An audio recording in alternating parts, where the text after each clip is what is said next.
So I guess I have the unenviable task in a way of introduction, and I really wanted to do a broad scope on where we are with spine tumors, both diagnosis and classification, and then a brief review at the end of the intradural tumors, which really aren't going to be covered by anybody else. I've had the privilege of being here for 20 years and seeing the evolution of the management of spine tumors, and the most important thing has really been the integrated approach. That by the grace of goodness, we've had people who really bought into the system, and we've been able to evolve from that framework. Spine tumors are growing. There's 20% of the cancer patients will develop spine metastases. So in a large urban setting or in a cancer center, it's an enormous problem. We've seen an increased number of spine tumors really over the last decade as MR imaging has improved detection, but also systemic treatments have improved survival, leading to an increased number of spine metastases that we've seen. And with these newer biologics, such as sorafenib or Nexavar for renal cell carcinoma, what we're seeing are these really remarkable responses in visceral disease, but very little response in bone. And so our suspicion is down the line that we're going to see a lot more bone metastases that we're going to be responsible for.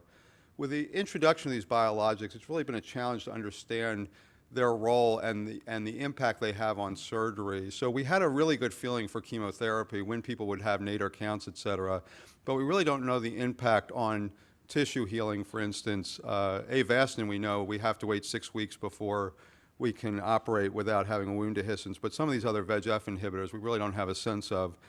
And the other issue is, what other things are we going to see? And so my nurse, Cynthia Correa, was in clinic yesterday. We have 2 patients with severe neuropathy after stereotactic radiosurgery, and both of them got crizotinib, a VEGF inhibitor, and all of a sudden you start to put these packages together that we have a bigger problem and a different problem from what we had 10 years ago with the introduction of these biologics. There's been an explosion of new technologies and thus interest in spine tumors. From a surgical perspective, the techniques have improved. We've really embraced separation surgery, this concept of just doing epidural decompression, long fixation, without resecting the gross disease of vertebral body or paraspinal mass, and then taking patients to stereotactic radiosurgery, particularly for the metastatic tumors, and then this en bloc spondylectomy for primary tumors. Instrumentation, pedicle screw fixation is certainly better than the hooks and wires we used to use, and now we can do percutaneous pedicle screw fixation. We're using newer alloys that have been very meaningful. Certainly went from stainless steel, which really prohibited imaging with MR, to titanium, but now that patients are living longer with their systemic disease, we have to have constructs that last longer, and so we're looking at cobalt chrome, and then you get into this issue of, well, there's a significant amount of shielding with the radiation using cobalt chrome, and so that may not be the ultimate answer, but certainly we need to look for more durable constructs. In the old days, we used to have a lot of wound dehiscences, especially when we operated in the midst of radiation, and now we can very easily do rotation flaps for wound dehiscence and infection. Thoracoscopy had a great role early on. It was really sort of promising for vertebral body resection, and that never really worked out very well. But for the paraspinal masses, for neurofibromas and ganglioneromas, schwannomas, it's really been remarkably effective in the chest and retroperitoneum. And we've done our first 3 cases with the Da Vinci robot to take out apical tumors, schwannomas at T1. And there may be some utility there. It's certainly not ready for prime time yet. Interventional radiology, the introduction of percutaneous cement augmentation, vertebrokyphoplasty, has been unbelievably successful in pain relief in patients with burst or compression fractures. Embolization, the ability to take away blood supply to hypervascular tumors, has made surgery significantly safer, and we're now exploring intra-arterial chemotherapy, especially for tumors that don't respond to radiation, such as melphalan for colon cancer. These really slow-flow tumors may have some benefit from having segmental delivery of chemotherapy. Far and away, the biggest advance and the most success we've had is with the introduction of stereotactic radiosurgery. That has really been the biggest benefit that we have seen to patient care in the last 10 years. This ability to give high-dose conformal photon therapy, cytotoxic to the tumor, and spare normal tissue tolerance, and getting significantly better local tumor control than we ever imagined with conventional external beam radiation, has changed the paradigms not only for metastatic disease, but beginning to change it for primary tumors and benign tumors as well. Proton beam was really a very limited access in the United States. There were only 2 facilities for the last 20 years, and then all of a sudden they've cropped up in multiple cities. And we'll have to see where we can put that into our treatment paradigms, but certainly very inviting, but not known exactly where the role of that is going to be. And then carbon ions also being used in Japan, and again, a new technology that may have some impact. In terms of pain, there are neuropathic pain blockers that patients tolerate. So for neuropathy, we have great success. Sympathetic blocks for RSD, and then intrathecal pumps, we probably put in 2 a year 10 years ago, and now we probably put in 4 a month, and really unbelievably good for bone pain. Physiatry is really interesting in the contributions they've made to the tumor world, and they have the leeway to follow these patients longitudinally and actually watch their outcomes, and so they pick up things that we wouldn't necessarily pick up in a clinic visit. They're defining complications of cancer care, both from surgery and stereotactic radiosurgery, and Mike Stubblefield introduced Botox injections for post-radiation fibrosis and post-operative spasm, which have really been unbelievably good for our patients, and he'll talk about that a little bit tomorrow. Medical oncology, I think they've really made 2 contributions, and it's increased our interest. One is that we've tried to provide them with a framework so that they understand that we can take these patients to surgery or radiation and get them back to systemic therapy. And so there's a trust that's evolved with medical oncology in their ability to send those patients and trust that they will get them back. In terms of metabolic bone disease and osteoporosis, certainly the bisphosphonates have been very successful. And I put it under medical, but Joe Lane is one of the world's experts, and he'll talk about that tomorrow. We're now looking at biologics for primary tumors, and so for tumors like chordoma, the Chordoma Foundation with Josh Summers has put a lot of money into defining molecular targets for biologics for tumors such as chordoma, and we suspect we'll have great success in the next few years with that. And then there is this, conventionally we always thought that in terms of metastatic disease, that it was sort of the seed and soil, that the tumor would escape from its primary site and sort of find its way to bone. It turns out that there are probably molecular mechanisms that drive that tumor to bone versus brain versus lung. And now in the lab, Cam Brennan and Nelson Muzazadeh are looking at these mechanisms that drive it to bone. And ultimately, the plan is to put me out of business, because if you can turn off that mechanism, potentially we'll have less vertebral body tumors and less role for us to make definitive recommendations and take patients to surgery. This new interest in spine tumors is reflected in the Multidisciplinary Spine Tumor Center at Memorial, where we went from 40 procedures in 1995 to over 1,200 procedures in 2013. We've gone from anecdotal institutionally directed treatment to evidence-based guidelines. In metastatic tumors for spinal cord compression, comparing surgery to conventional external beam radiation, which Ilya will talk about. And the Spine Oncology Study Group looked at mechanical instability and realized that it was different in the cancer population from patients with trauma or degenerative disease, and they developed the Spine Instability Neoplastic Score, or SINS, to define instability and help medical oncologists, radiation oncologists, and surgeons define instability that needs some kind of intervention. We're now looking at the role of conventional external beam radiation, such as 30 gray and 10 fractions compared to stereotactic radiosurgery, the role of cement augmentation, and because we have all these new technologies, we've had to develop new treatment paradigms. And at Memorial, and we'll introduce this concept multiple times over the course, we use this NOMS decision framework, neurologic, oncologic, mechanical stability, and systemic disease, to decide best treatment. For the primary tumors, there's no question that en-bloc spinolectomy, in an attempt to get wide margins for malignancies, is a very powerful tool, but the recurrence rates are actually remarkably high. And so we're now looking at neoadjuvant or definitive radiation therapy for primary tumors, such as chordoma, and there's mounting evidence for stereotactic radiosurgery, protons, and carbon ions. And we're now looking again at molecular mechanisms to target new biologics for primary spine tumors. Because of these new modalities, it was really the impetus for us to develop a multidisciplinary spine tumor center at Memorial. And it started out really as a tumor board, but what we realized was that we couldn't really act in a vacuum. And so ultimately we put radiation oncology, neurosurgery, and interventional radiology in the same clinic at the same time. And ultimately orthopedic surgery is just down the hall. What that allowed us to do was 2 things. One is the medical oncologist didn't have to decide whether that patient needed radiation therapy or surgery. They could simply send and trust that we would make the right decision for that patient. And ultimately, when you have everybody in the same workroom at the same time, you become much greater than the sum of your parts. You can disposition patients very quickly. You can get them to proper treatment. And ultimately, that's where some of the really good ideas were generated, sitting around computers looking at patient problems.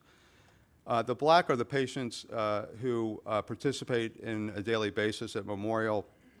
The blue are the invited guests who have graciously come to participate in this forum, and they are really the thought leaders outside of Memorial who have made significant contributions to the treatment of tumors, and I cannot thank you all enough for being here and participating. The broad classification for tumors is epidural versus intradural. From an epidural standpoint, there are metastatic and primary tumors, and the primary are subdivided into benign and malignant. Intradural tumors are classified as intramedullary, such as astrocytomas and ependymomas, and the extramedullary meningioma, schwannoma, and myxopapillary ependymoma. Regardless of the tumor type, there are 3 predominant pain syndromes, and they all have significant treatment implications. So when you see the patient come into your office, you really want to delineate the 3 pain syndromes, and those are biologic, mechanical, or radiculopathy, and then you want to discern whether that patient has myelopathy or signs of spinal cord compression. From a biologic pain is often referred to as tumor-related pain, and it is absolutely the predominant pain syndrome in 95% of the patients that come to my clinic.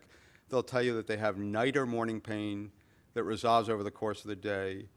We suspect that this has to do with inflammatory mediators secreted by the tumor. So when you go to bed at night, your adrenal gland shuts down, you stop making steroids, and you get this flare inflammatory pain from mediators secreted by the tumor. When you get up and start moving during the day, your adrenal gland kicks back in, and that pain quells. When you hear that history in your clinic, you're thinking the patient will respond to exogenous steroids. You can give them Decadron, and that pain will generally go away. And oftentimes, the treatment will be radiation therapy. That's in counter-distinction to mechanical pain, which is not indicative that the tumor is there, but it's actually indicative of bone pathology. Broadly defined, it's movement-related pain, and it's level-dependent.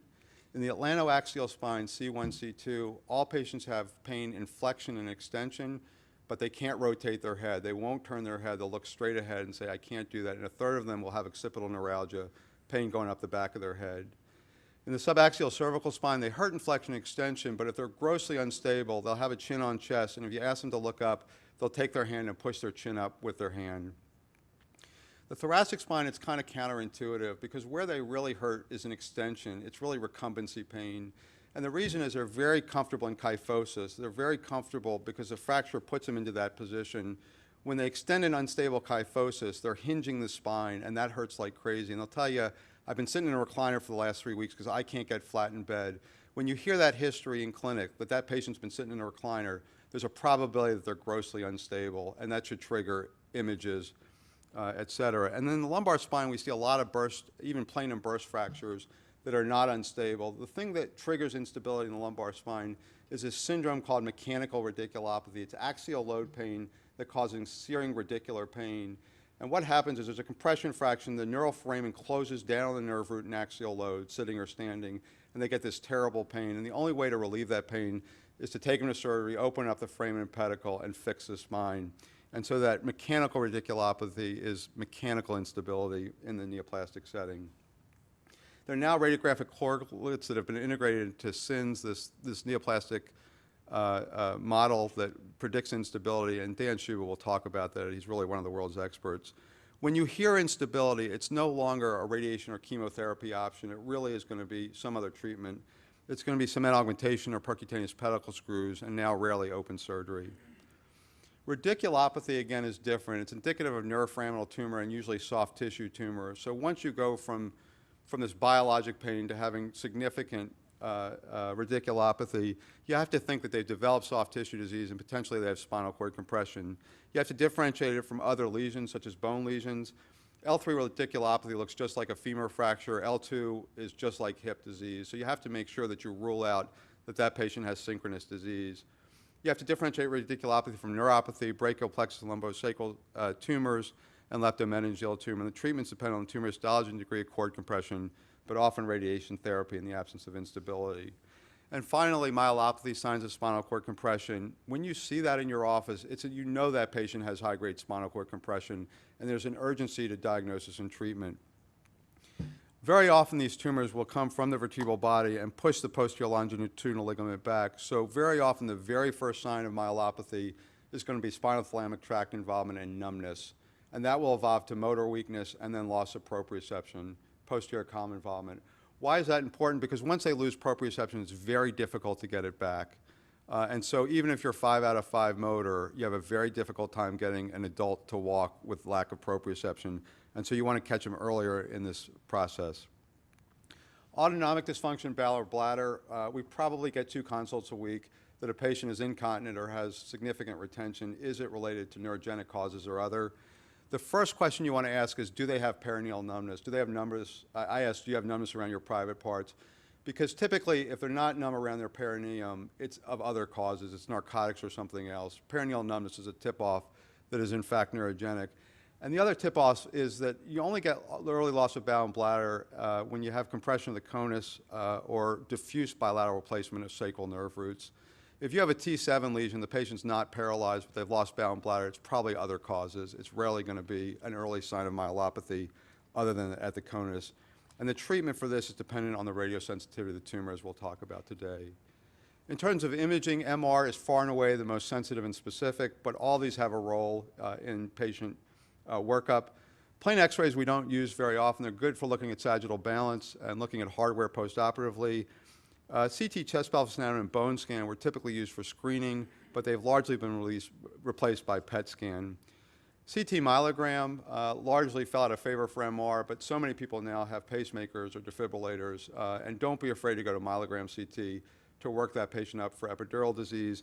And we use them now for simulation, for treatment planning for stereotactic radiosurgery, and CT-guided biopsy, which Eric List will talk about. When we screen a patient, we just don't screen the area of interest, but we screen the entire spinal axis. The most important images are the sagittal T1 STIR images. On T1 weighted image, tumor is virtually always hypo-intense, and on STIR images, the tumor is hyper-intense. And so that's the screening modalities you want to use. If you look at the sagittal T2, it's variable, and if you use contrast, on T1 weighted images, this will all turn iso-intense to normal marrow. And so when we screen a spine, we specifically look at the T1 weighted and STIR images. To look at the degree of spinal cord compression, we look at the axial T2 weighted images, which give you a myelogram effect. And when there's instrumentation, occasionally the axial T1 post. Epidural spinal cord compression is based on the axial T2 weighted images, and we've developed a scoring system that's very important in delineating treatment, as Ilya Laufer will talk about later. But basically, the scoring system is that 0 is bone only and 1 epidural impingement, which are considered low-grade spinal cord compression. 2 is spinal cord compression, but CSF is seen. 3, spinal cord compression, no CS seen. And for decision-making purposes, the 2s and 3s are considered to be high-grade cord compression. And we'll talk about how we integrate that into our treatment paradigms.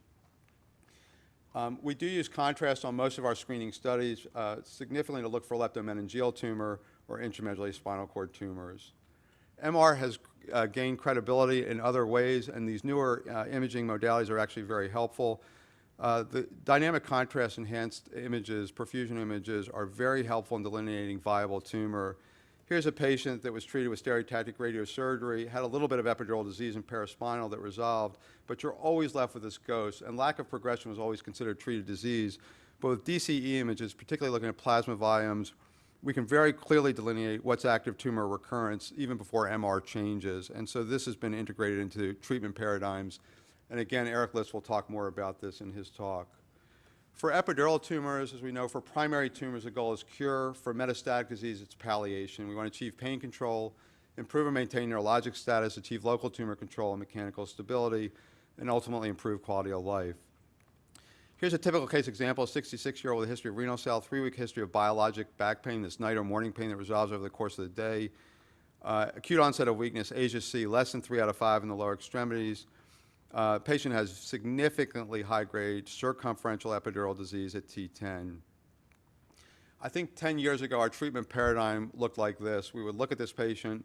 We know that systemic therapy doesn't work very well, but it would be a question of whether we give conventional external beam radiation, 30 gray and 10 fractions, or whether we would do surgery with instrumentation. And basically, 10 years ago, we didn't have a good way to define one versus the other. In 2014, there are actually multiple strategies to apply to a tumor like this. So again, we don't think the targeted therapies work very well for bone disease, but radiation therapy, would you take a patient like this to conventional external beam radiation, 30 gray and 10, or would we use stereotactic body radiotherapy, either via a hypofractionated regimen or high-dose single fraction? if we took this patient to surgery, would they be a candidate for a P32 plaque, radioactive plaque, or high-dose rate brachytherapy? Or would a patient with high-grade circumferential disease from renal cell go to surgery? And could you simply do percutaneous segmental augmentation? Would you do an open surgery, anterior, posterior combined, or in fact an en bloc resection in an attempt to get margins? The old decision frameworks were actually remarkably poor in the aspect that you really couldn't integrate new technology. And if you look at the TAMITA scoring system, which was very commonly used, it really only looked at two factors in making a decision. One was the oncology. What was the tumor growth? Was it a slow, moderate, or rapid growing tumor? And the second was, what was their systemic disease? How much visceral and bone metastases they have? And then the treatment was virtually always, it was all predicated on surgery. And the problem is that for the scoring system, we do care about the oncology. We care about what the tumor is, and we care about the systemic issues. But principally, when you look at that patient, you're more concerned about their neurologic outcome, how high-grade cord compression they have, and whether they're myelopathic. And then the other issue that we care a ton about now is, are they stable or unstable? And this didn't address that at all. And then there was no way to integrate new technology like stereotactic radiosurgery. And so for the last really 15 years, we've used this decision framework that we refer to as NOMS, neurologic, oncologic, mechanical stability, and systemic disease, to decide best treatment. From a neurologic perspective, we're concerned about myelopathy and functional radiculopathy, but principally concerned about the degree of spinal cord compression. From an oncologic perspective, we're worried about tumor histology as it relates to the radiation or chemosensitivity of the tumor. Separately, we're worried about, is that patient stable or unstable? And finally, what are the medical comorbidities and systemic disease constraints that limited our ability to either take them to surgery or even give them radiation therapy? So if we take this patient with high-grade circumferential disease from renal cell carcinoma, and we do a NOMS assessment, which Ilya, again, will show you how we arrived at this. This patient is myelopathic with an ESCC score of 3, high-grade spinal cord compression. Renal cell is radioresistant to conventional external beam radiation, which is the only radiation you can give in the setting of high-grade cord compression. The patient is stable, and in this basis, the patient would be best served with surgery. We'd put him on high-dose steroids. Renal cell is markedly hypervascular, so we would embolize the tumor preoperatively. Then we would take the patient for simple separation surgery. We would reconstitute the thecal sac. We would take out the epidural disease circumferentially. We would not take out the bone disease or paraspinal mass. We'd do a long posterior segmental fixation in compression. Because it's very hard to do a radiosurgery plan that's circumferential postoperatively, we would put a P32 plaque on, which we'll talk about later, this ability to treat the dural margin. And then we would take the patient to stereotactic radiosurgery to get local tumor control. And over the course of this course, we will show you how we arrived at this treatment decision. Our treatment decision framework, as opposed to the TAMITA score, is really predicated on a framework that allows us to integrate new technology. The neurologic and oncologic assessments are made in combination. Again, neurologic assessment is really the degree of spinal cord compression and the presence or absence of myelopathy. Oncologic, it's principally radiosensitivity to both conventional external beam radiation and stereotactic radiosurgery. A separate assessment is that patient stable or unstable. Why? Because no amount of radiation or chemotherapy will stabilize an unstable spine. And finally, everything's predicated on what that patient can tolerate from a systemic disease standpoint. Many people in this room may have an experience with older surgery where patients were taken to radiation therapy, operated within 6 weeks of the surgery because they progressed, and then they broke down the wounds. And that was a big problem when we started our practice here. And it turns out that these are actually fairly straightforward to fix. There are these local rotation turnover flaps, either trapezius or latissimus. So instead of a patient trying to granulate a wound in or packing these wounds for weeks, now we can take a patient to a single washout and turn a trap flap. Interestingly, you know, I think in the old days when we were doing radiation within 6 weeks, if you did radiation and then had to operate within 6 weeks of the radiation, there was a 50% risk of wound dehiscence.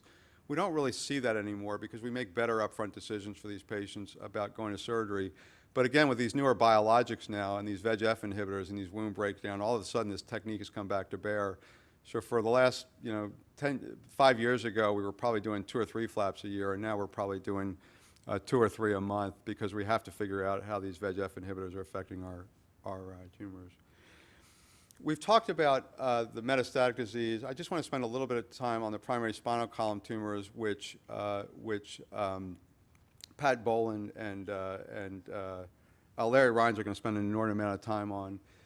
There are the hematologic malignancies, which are principally treated with chemo and radiation, and we're not going to talk much about them. But for the bone malignancies, there are benign tumors, osteoid osteoma, osteoblastoma, and aneurysmal bone cysts, and then the higher grade malignancies, giant cell chordoma and sarcoma. The ONIF classification really gives us a sense of the biology and anatomy of these tumors, which becomes very important in treatment. The benign tumors, such as osteoid osteoma, osteoblastoma, and aneurysmal bone cysts, have true capsules. They're well-encapsulated tumors, and they're relatively slow growing. The malignant tumors, the low-grade tumors, low-grade kind of sarcoma, often have a very thick pseudocapsule. It's really the high-grade tumors that are a problem for us, not only because there's no pseudocapsule, so there's no margin on that tumor, but often because they have satellites. They have micrometastases outside the primary tumor site. And so what you see at surgery, even if you en bloc resect it, may not account for where those satellites are. And that is really a constraint on how we treat these tumors in terms of en bloc spondylectomy. For the low-grade tumors, osteoma, osteoblastoma, and ABC, we're very comfortable with intralesional curettage resection. And now for osteoid osteoma, oftentimes radiofrequency ablation. For the low-grade malignancies, such as giant cell and low-grade chondrosarcoma, en bloc marginal resection is often adequate. And now giant cell has had a response to denosumab, this Xgeva, which I think Pat Boland's going to talk about later. But we actually have molecular mechanisms to affect this tumor. The big question is in the en bloc tumors, the high-grade malignancies, is how do you achieve an en bloc resection wide with constraints of the spinal cord and again, not knowing exactly where these microscopic satellites are. There's a staging system for en bloc resection, which Larry Rines will talk about, this WBB classification, which is an attempt to define how to get an en bloc resection in a malignancy around the spine. And in this case, this is an intermediate grade chondrosarcoma. This would be a 1 to 8A resection. This technique of en bloc excision is really a magnificent tour de force and technically very difficult. And there are a number of people, including Pat Boland and Larry Rines, who are real experts in this. We've seen an evolution of aggressiveness with these en bloc spondylectomies. We've gone from a total en bloc lumbar, total en bloc cervical, and then 5 years later, we're doing a 5-level spondylectomy. And this was reported by Dan Schuba. And it's a magnificent case of chordoma with this large paraspinal mass, 5-level en bloc spondylectomy with a reconstruction.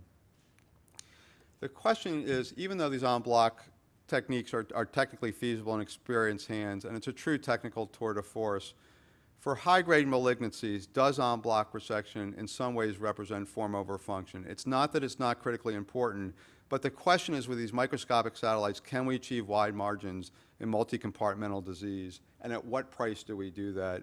And that's why we've begun to explore the role of radiation, stereotactic radiosurgery protons or carbon ions. And again, we're looking for biologics because it's not what you see that's going to get you into trouble. You can take that out en bloc.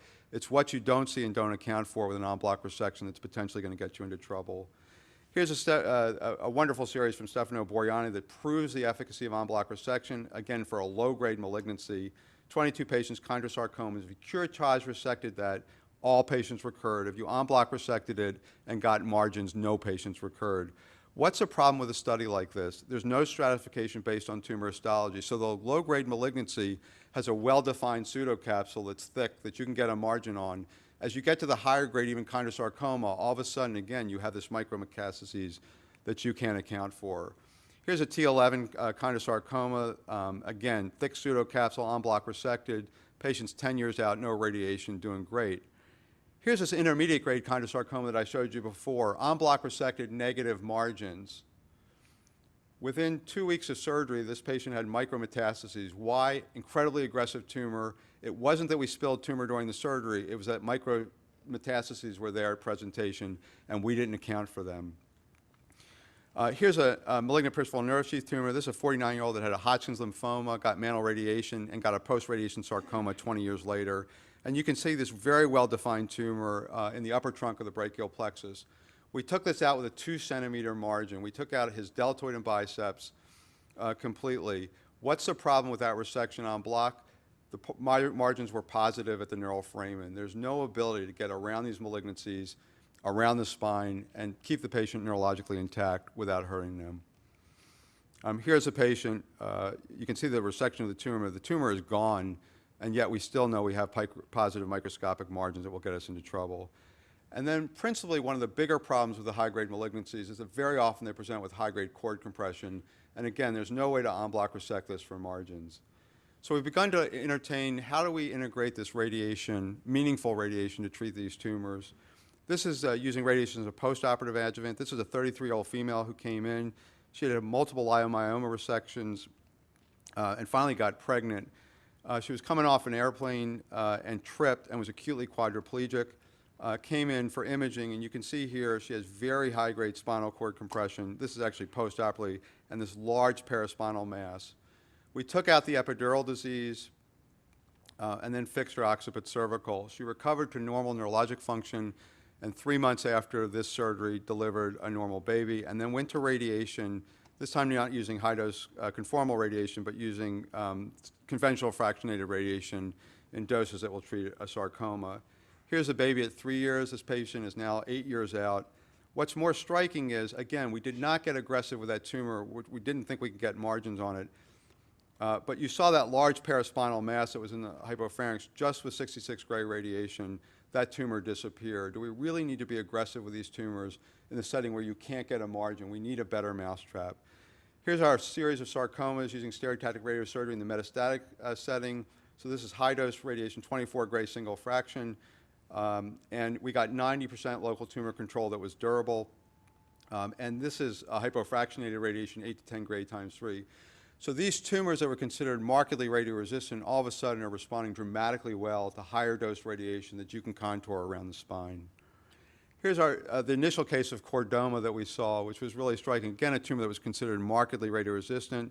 This was L3 disease. This patient was really sick, and we decided that we couldn't take him to surgery. We certainly couldn't do an en bloc resection on him, and he already had contaminated margins from the biopsy. And so we took him to radiosurgery, 24 gray single fraction.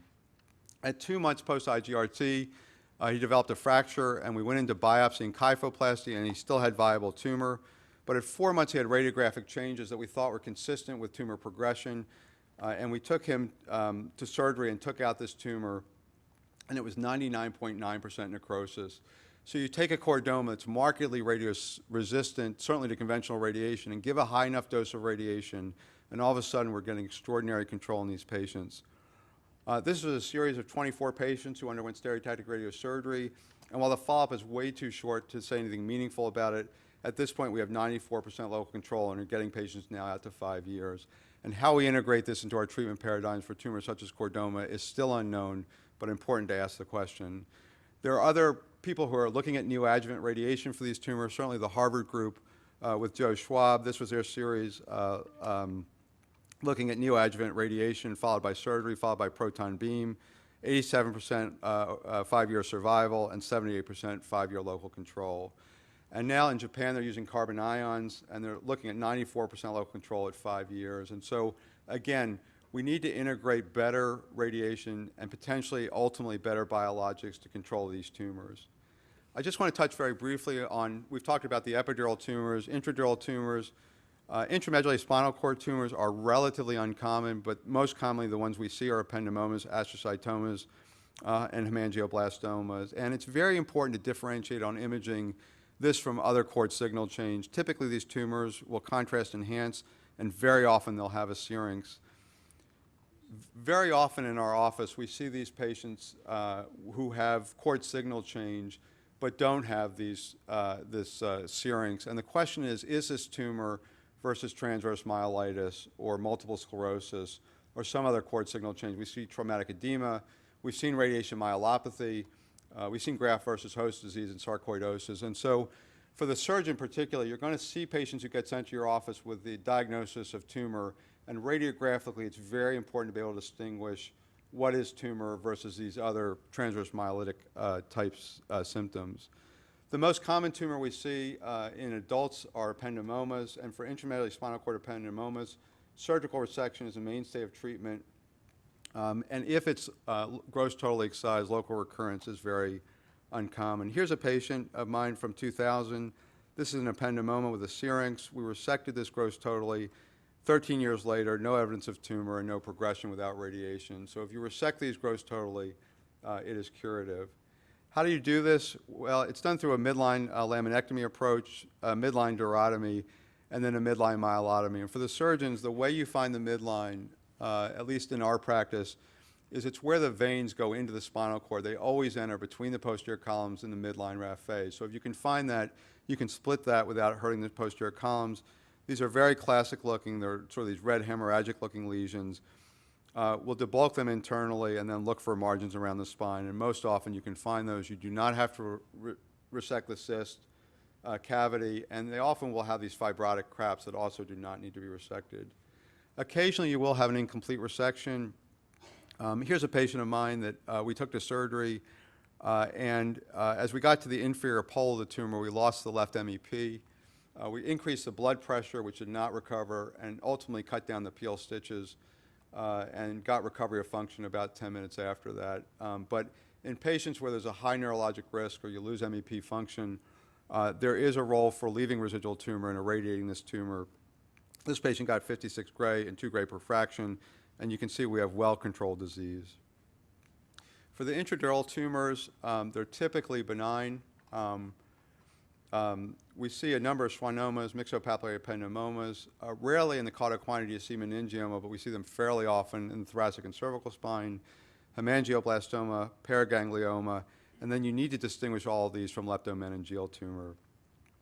In myxopapillary ependymomas, hemangioblastoma, and paraganglioma on the workup, you have to make sure that they don't have intradural seeding. Sometimes you'll see it postoperatively, but very often you'll see, this is a myxopapillary ependymoma, and Eric Liss is so good at finding this, but they actually had leptomeningeal seeding at the time of presentation, and this is not infrequent. We probably see this 20% of the time, so you need to make sure that you account for this.